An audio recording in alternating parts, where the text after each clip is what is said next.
नमस्कार। सुर्खियों के बाद लगातार हम आपको अपडेट कर रहे हैं। एक बार फिर सुप्रीम कोर्ट में जो सुनवाई जारी है उसका हम रुख करेंगे। मध्य प्रदेश में फ्लोर टेस्ट को लेकर लगातार सुनवाई चल रही है। बागी विधायकों का मामला अलग है, इसके अलावा क्या कुछ सुप्रीम कोर्ट में दलील दी जा रही है, कैसे ये पूरी बहस चल रही है, इसको लेकर हम आपको लगातार अपडेट कर रहे हैं।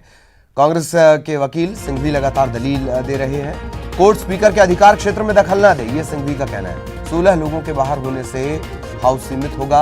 ये तमाम बातें उन्होंने थोड़ी देर पहले कही। ये संवैधानिक पाप के आसपास होने का तीसरा तरीका है, ये भी वो साफ कर रहे हैं दलील देने के साथ कि ये उनके शब्द नहीं बल्कि कोर्ट के हैं। तो लगातार ये अपडेट आगे बढ़ रहा है। ये कुछ देर पहले का डिस्कशन हमने आपको बताया किस तरीके से दलील दी जा रही है, इससे लेकर हम आपको अपडेट कर रहे हैं। Justice D.Y.. Chandrachud, justice Gupta, ये लगातार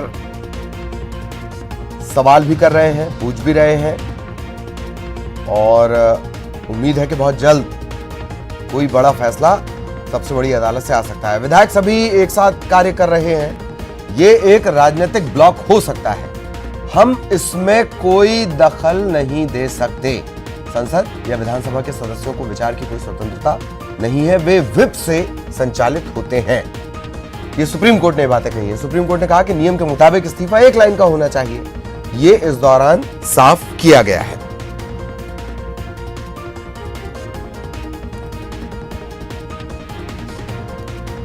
तो जस्टिस चंद्रचूड़ ने कहा कि एक बात बहुत साफ है, विधायक सभी एक साथ कार्य कर रहे हैं, ये एक राजनीतिक ब्लॉक हो सकता है और हम कोई इसमें दखल नहीं दे सकते। जस्टिस गुप्ता ने कहा कि संसद या विधानसभा के सदस्यों को विचार की कोई स्वतंत्रता नहीं, वे व्हिप से संचालित होते हैं।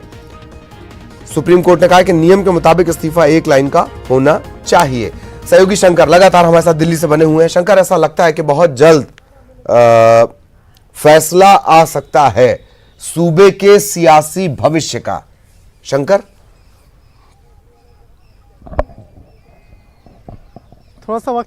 थोड़ा सा वक्त जरूर लगेगा और जिस तरह से बकायदा यहाँ पे कोर्ट का जिस तरह से बकायदा इस मामले पर रुख रहा है, देखिए इतना स्पष्ट है, काफ़ी पेचीदा और बड़ा मामला है, क्योंकि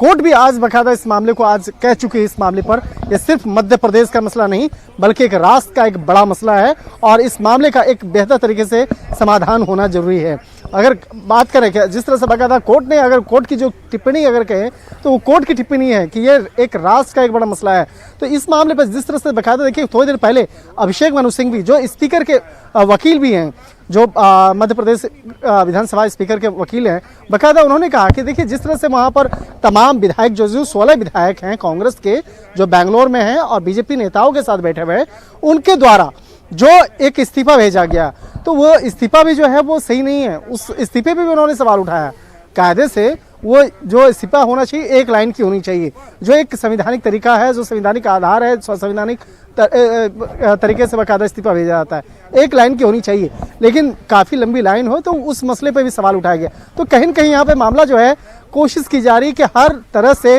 बाकायदा उसको घेरा जाए, उस तमाम जो मसले हैं उसको घेरा जाए, उस मामले पर सवाल उठाया जाए। लेकिन अभी तक कोर्ट की जो टिप्पणियां हैं, कोर्ट के जिस तरह से बाकायदा कोर्ट के द्वारा जस्टिस चंद्रचूड़ की बात करें या जस्टिस गुप्ता की बात करें तो उन्होंने साफ तौर पे एक इशारा जरूर दिया है कि इस मामले पर फ्लोर टेस्ट की उससे आपको क्या परहेज है, फ्लोर टेस्ट करवा लीजिए। लेकिन यहाँ पर कोशिश की जा रही है और यहाँ पे तमाम मौका दिया जा रहा है अभिषेक मनु सिंघवी को कि आप अपनी बातों को रखें, अपनी दलीलों को रखें। जिस तरह से यहाँ पर स्पीकर की अगर बात करें, स्पीकर पे भी जो विधानसभा स्पीकर पे जिस तरह से उनका एक विवाद देखने को मिला था, जिस तरह से राज्यपाल और स्पीकर के बीच में एक कहीं न कहीं एक शीत युद्ध कहें या एक आपस में जो एक मनमुटाव कहें या जिस तरह से बकायदा एक हालात बने, उस हालात को लेकर जिस तरह से सिचुएशन बना, तो उस मामले पर जिस तरह से बकायदा कोर्ट आज काफ़ी गंभीरता से और काफ़ी इस मामले पर विस्तार से जिस तरह से बकायदा चर्चा करते हुए कहा कि यहाँ पर स्पीकर का कार्यक्षेत्र, उसके लोकतांत्रिक अधिकार और इसके साथ ही जो राज्यपाल का जो लोकतांत्रिक अधिकार है उसको भी देखना और जानना काफ़ी महत्वपूर्ण है। तो यहाँ पर अभिषेक मनु सिंघवी जब दलील देने की प्रक्रिया अपनी पूरी करेंगे। उसके बाद जब इस मामले पर कपिल सिब्बल को मौका दिया जाएगा, मुकुल रोहतगी वो अपनी दलील देंगे, और इस मामले पर जब सारी चीज़ें कंप्लीट हो जाएंगी जो इस पक्ष में, तब उसके बाद जो सॉलिसिटर जनरल हैं वो बाकायदा वो इस मामले पर तुषार मेहता जो है वो इस मामले पर अपनी दलील रखेंगे। तो एक तरह से कहा जा सकता है कि शाम का वक्त आसानी से गुजर जाएगा और शाम तक इस मामले पर फैसला अभी तक नहीं आ सकता है। तो जैसा कि कोर्ट का एक कार्य करने का जो तरीका है, मैं बताना चाहूँगा कि जिस तरह से बाकायदा तमाम दलील देने की एक के बाद दूसरा, दूसरे के बाद तीसरा, ऐसी जो फहरिस्त है, इसको देखते हुए ऐसा लग सकता है कि शाम तक आसानी से जाएगा ये मामला, और हो सकता है कि इस मामले पर फैसला कल के लिए भी सुरक्षित रखा जा सकता है। लेकिन ये तमाम मसले, तमाम जो मुद्दे हैं, माननीय सुप्रीम कोर्ट पर निर्भर करता है कि सुप्रीम कोर्ट इस मामले पर किस तरह से लगातार इस तमाम दलीलों को सुनेगा और उसके बाद किस तरह से बाकायदा इस मामले पर फैसला देगा। लेकिन जहां तक कोर्ट रिपोर्टर के मुताबिक अगर कहें कि अगर एक कॉरेस्पॉन्डेंट होने के मुद्दे पे कहें, तो जरूर मुझे ऐसा लगता है कि ये मामला आसानी से शाम तक जाएगा और इस मामले पर शाम तक जो दलील देने की जो प्रक्रिया है तमाम पक्षों के द्वारा, तो उन तमाम पक्षों का जो दलील है बाकायदा वो शाम तक सुनवाई होगी। और अगर बात करें जस्टिस चंद्रचूड़ की बात करें, तो देखिए चंद्रचूड़ जो है बाकायदा जिस तरह से बाकायदा लगातार सिंघवी जो भी दलील दे रहे हैं उस मामले पर अगर कहीं उनको दिक्कत होती है तो वो पूछते भी हैं और कहते भी हैं, सवाल भी करते हैं। हालांकि बीच में जिस तरह से राज्यपाल और इस्तीफा देने के, विधायकों का इस्तीफा देना, विधायकों का इस्तीफा स्वीकार करना, इस मामले में किस तरह की पेच है, तो इस मामले में जिस तरह से अभिषेक मनु सिंघवी बीच में हिंदी में वो कानून और प्रावधान बताना शुरू किए थे, तो मैं अपने दर्शकों को फिर से बताना चाहूँगा कि उस बीच में इतने हॉट डिस्कशन के समय में, इतने इस अंदाज में बातचीत के बीच में जस्टिस चंद्रचूड़ ने कहा कि हिंदी बहुत ही प्यारी लैंग्वेज है, बहुत प्यारा ये भाषा है, तो इस मामले पर बाकायदा उनको भी खुशी होगी सुनने में। तो एक तरह से कहीं न कहीं उस कोर्ट रूम के अंदर एक बहुत हल्का सा एक वातावरण बना और जो कुछ पत्रकार अंदर में हैं वो भी हल्का सा चुटकी लेते हुए नजर आ रहे थे। लेकिन यहाँ पर जिस तरह से एक माहौल में एक मध्य प्रदेश की राजनीति को लेकर चर्चाएँ हो रही हैं, लगातार दलीलें देने का काम कोर्ट रूम के अंदर में चल रहा है, तो एक तरह से कहा जा सकता है कि तकरीबन कुछ और आधे घंटे वक्त लग सकता है अभिषेक मनु सिंघवी के दलील देने का, और थोड़ी देर के बाद कोर्ट में बाकायदा लंच ब्रेक भी होगा। लंच ब्रेक के बाद हो सकता है फिर से जो दलील देने की जो प्रक्रिया है वो शुरू हो जाएगी। हालांकि अभी जस्टिस चंद्रचूड़ और जस्टिस गुप्ता के सामने अभी सिंघवी लगातार अपना स्टेटमेंट दे रहे हैं, और इस वक्त में अभिषेक मनु सिंघवी ने एक अपना बयान देते हुए कहा कि अगर चलते हुए हाउस में कोई वित्त विधेयक यानी कि मनी बिल गिर जाए तो यह संकेत होता है कि राज्यपाल बहुमत साबित करने को कह सकते हैं। यानी कि एक देखिए एक और एक मामला यहाँ पेश आ रहा है जो इसको समझना और काफ़ी बारीक से समझना काफ़ी जरूरी है कि अभिषेक मनु सिंघवी ने कहा, जो स्पीकर के वकील भी हैं, कि अगर चलते हुए हाउस में कोई वित्त विधेयक यानी मनी बिल गिर जाए तो यह संकेत होता है राज्यपाल बहुमत साबित करने के लिए कह सकते हैं। यानी कि वो चाह रहे हैं कि इस मामले पर कोई एक विधेयक लेके आ जाइए मनी बिल और उसको पारित करवाइए, और पारित करवाते वक्त में अगर वो विधेयक गिर जाए तो वो समझा जाएगा कि हाँ भाई फ्लोर टेस्ट करवाना चाहिए। तो एक तरह से कहीं न कहीं जो प्रक्रिया है, जो एक लंबी प्रक्रिया होती है, उसको कहीं न खींचने के लिए एक जो विधानसभा का सत्र जो है किस तरह से उसमें लंबा खींचने के लिए एक ये कोशिश हो रही है। लेकिन इस मामले को भी कोर्ट किस नज़रिए से देखती है, किस अंदाज में देखती है, ये देखना लाजमी होगा। लेकिन यहाँ पर देखिए, यहाँ स्पष्ट है कि जो बीजेपी की तरफ से कहें, अगर बीजेपी के द्वारा जिस तरह से बाकायदा दलीलें एडवोकेट लगातार दे रहे हैं, उनका कहना है कि देखिए इस मामले में समाधान एक ही चीज़ का है, वो है फ्लोर टेस्ट का। आप फ्लोर टेस्ट करवा लीजिए, तमाम जितने भी राजनीतिक जो मुद्दे हैं उसका समाधान उसी वक्त में हो जाएगा। लेकिन फ्लोर टेस्ट फिलहाल अभी कमलनाथ सरकार नहीं चाह रहे हैं, और उसी के लिए बाकायदा ये तमाम जो एक राजनीतिक दावपेच के हैं या कानूनी पेच के हैं या संवैधानिक पेच के हैं, तो उसको बाकायदा प्रयोग किया जा रहा है। तो अब यहाँ पर जिस तरह से अभी कोर्ट में भी दलील दे दी जा रही है, जस्टिस चंद्रचूड़ ने इस मामले में एक टिप्पणी करते हुए कहा कि एक और सवाल हमारे पास है, वह यह है कि क्या अदालत ऐसे मामले में हस्तक्षेप करे या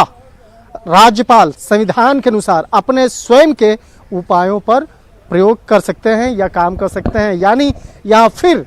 यहाँ पर स्पष्ट तौर पे कोर्ट ने एक टिप्पणी करते हुए और एक सवाल करते हुए अभिषेक मनु सिंघवी से पूछा है, क्या यहाँ पर राज्यपाल का जो कार्यकाल होता है, राज्यपाल का जो एक कार्य करने का अंदाज होता है, उसका जो एक संवैधानिक अधिकार होता है, क्या उस मामले पर कोर्ट को दखल देना चाहिए? तो यहाँ फिर सवाल उठता है कि जिस तरह से बाकायदा राज्यपाल के जो फैसले हैं, जिस तरह से वहाँ पर मध्य प्रदेश में स्पीकर और राज्यपाल के बीच में एक गहरी एक खाई आ गई है, तो कहीं न कहीं यहाँ पर राज्यपाल का जो एक पद होता है, एक बड़ा पद होता है और काफ़ी महत्वपूर्ण पद होता है एक राज्य में, तो एक कहीं न कहीं उस राज्यपाल के पद और उसकी प्रतिष्ठा के मसले पर कोर्ट ने एक सवाल करते हुए कहा है, क्या इस मामले पर एक अदालत ऐसे मामले में हस्तक्षेप को करना चाहिए या नहीं करना चाहिए, या राज्यपाल संविधान के अनुसार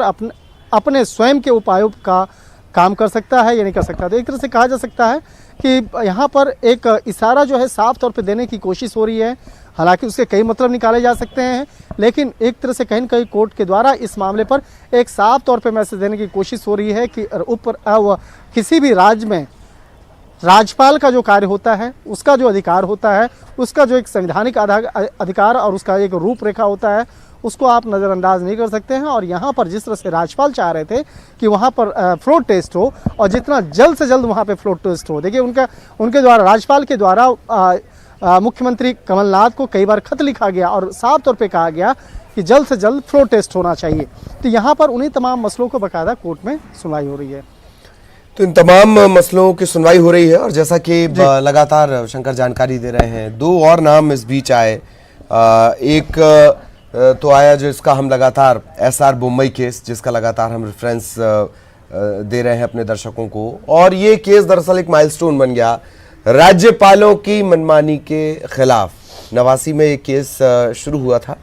और 94 के आसपास इसका फैसला आया। इसके अलावा नबाम रेबिया केस, इसका भी जिक्र इन सब के बीच आया। शंकर एक बार फिर हाथ हिला रहे हैं। शंकर, क्या कुछ अपडेट?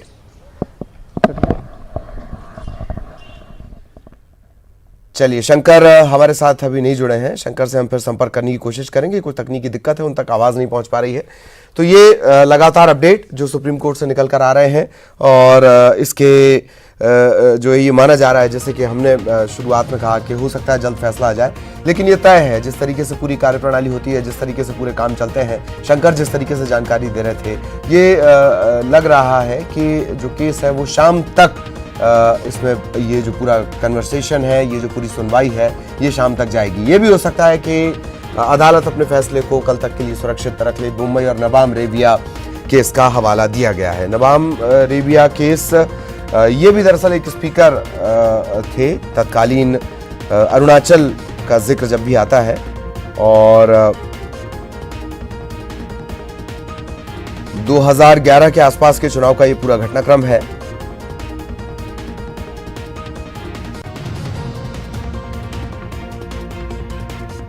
2014 के आखिर में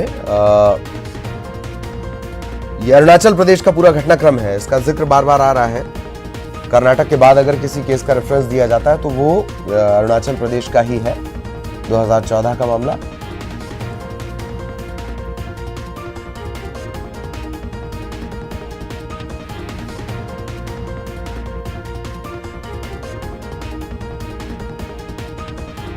और सीएम